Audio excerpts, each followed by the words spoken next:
wife and I were thinking about having kids. But I'm a little concerned about it because I was picked on for being queer as a kid. And so I'm worried my kids are also going to get picked on. But at least my kids are going to have more ammunition than I did.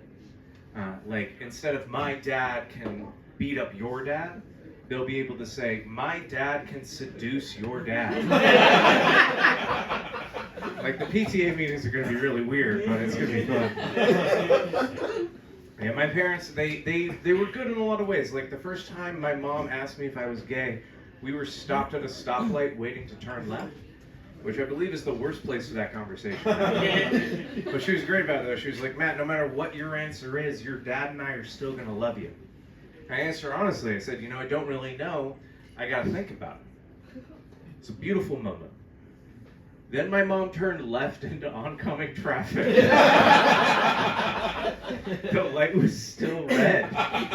And so now anytime I think about my sexual orientation, my life flashes before me. My sexual orientation is panic. First time I met somebody who's pansexual, I got so excited. I was like, oh, you're also panic-sexual? They're like, no, honey, that's not what that means. Yeah. Oh, hi, pansexual person. Fantastic. My parents, they sent me to a religious middle school, and there was a lot of problems with that school. I got picked on a lot. I knew I wasn't cool at that school because they stopped saying bless you when I sneezed. When I got back at them, I started saying I love you anytime anybody sneezed. Teacher in my class, kid, didn't matter. Eventually, one of my teachers took me aside and was like, Matt, we practice the Christian ideal of metanoia. There are 7 different types of Christian love, but stop doing it, it's creepy. I still do it though. It gets me in trouble. Like on the train earlier today, a guy sneezed and I was like, I love you. I'm more subtle about it now. But he heard me and he's like, yeah, not interested. Stormed off the train.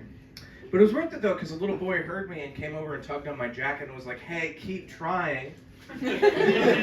Somebody will love you. So I encourage you all to do it. It'll change your life. Yeah, I did get picked on quite a bit. And I did have the opportunity to confront some of my bullies, though.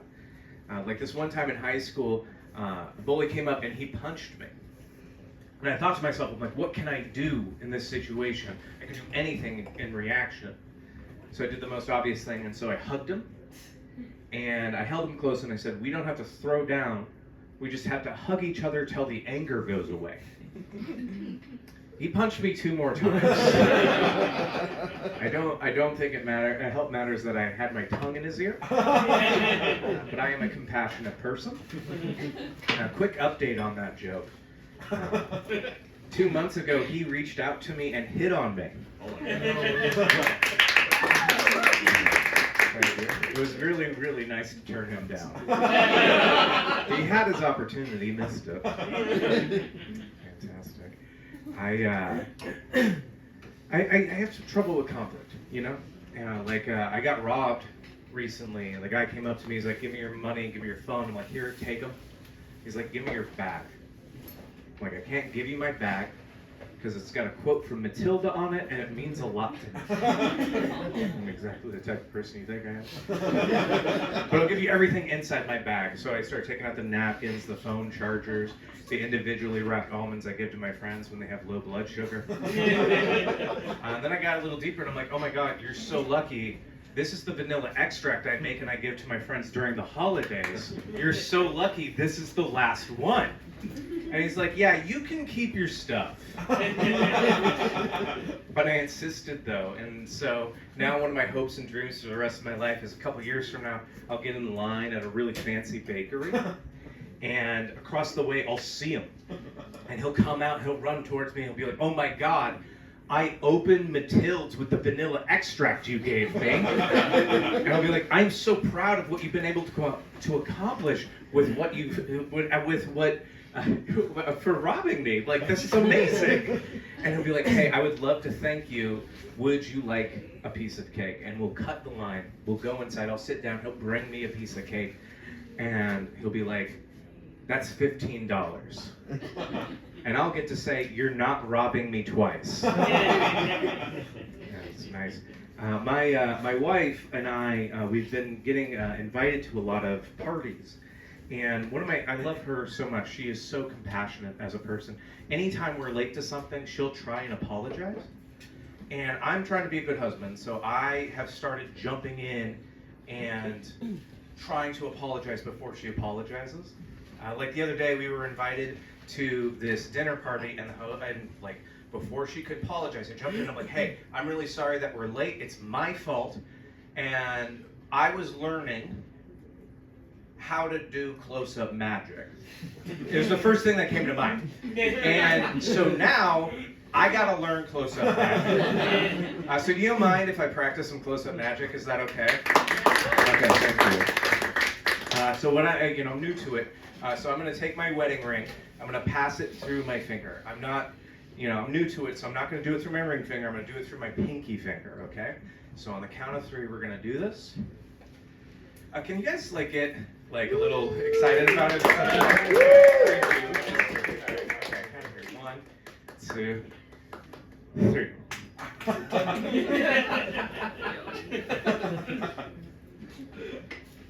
It's okay. My wife knows who she married. We're just gonna keep the set going. No, please don't look. Don't look for it. Hey, don't. You don't need to do. Don't. You don't need to do that. Let's just continue the set.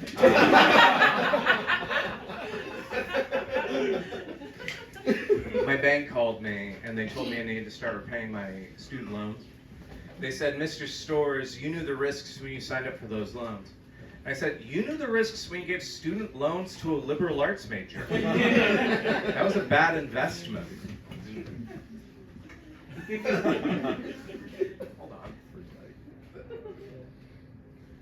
Oh, fantastic.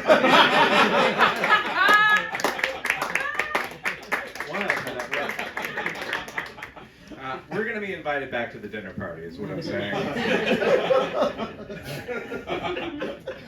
Fantastic. I've had a lot of jobs in my life. One of my jobs, I was doing research for a law firm on cults. Anybody into cults? Kind of. What's your favorite cult? The Order of 9 Angles. I did not research that. Fantastic. I was doing more of the standard ones like Jim Jones and the People's Temple. Really heavy stuff. And my biggest takeaway from that is how strong Kool-Aid's brand is. Because it's been over 40 years and we still say, "Don't drink the Kool-Aid." But here's the thing, they didn't drink Kool-Aid, they drank the knockoff brand Flavor-Aid. And Kool-Aid was like, "You know what? Don't correct them. We can't pay for advertising better than that." Like, what's a better tagline than that? Kool-Aid covers up the bitter almond flavor of cyanide? Don't drink the Kool-Aid, much better. I've been applying for a lot of jobs recently, and I realized that I confused the words definitely and defiantly. It ruins my chances of getting a new job when I intend to write, "I definitely want to work for your company." But instead I write, "I defiantly want to work for your company, you son of a bitch." Appreciate that. I've lived a pretty wild life, and there was a time in my life where if I found a pill, like a loose pill in my bag or backpack or something like that, I would immediately throw it away because I had no idea what it was. It could be dangerous. But now, if I find a loose pill in my bag, I immediately take it. Because it's a probiotic. And like, this tummy needs all the help it can get, you know what I mean? Oh boy.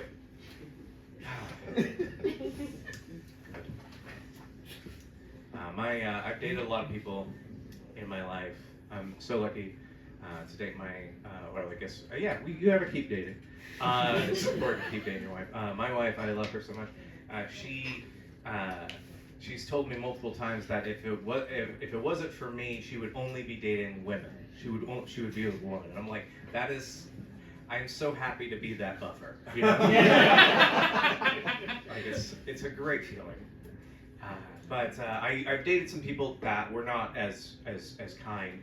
I once dated somebody that would always try to make me jealous, you know, and really uncomfortable. But I would never pick up on it. I would be completely oblivious. And so like one time we were out at this bar and I wasn't paying enough attention, and so I came up to her and she was hitting on a guy, shaved head, prison tattoos, and I didn't pick up that she's trying to make me jealous, so I just introduced myself. I'm like, hi, I'm Matt, what's your name? He's like, hi, I'm Chris. My friends call me Crazy Chris because I've been to prison. And my response to that was, have you ever considered getting your civil rights restored? And for the next 2 hours, I helped Crazy Chris get his civil rights restored. It's amazing what you can do, you know? Yeah. I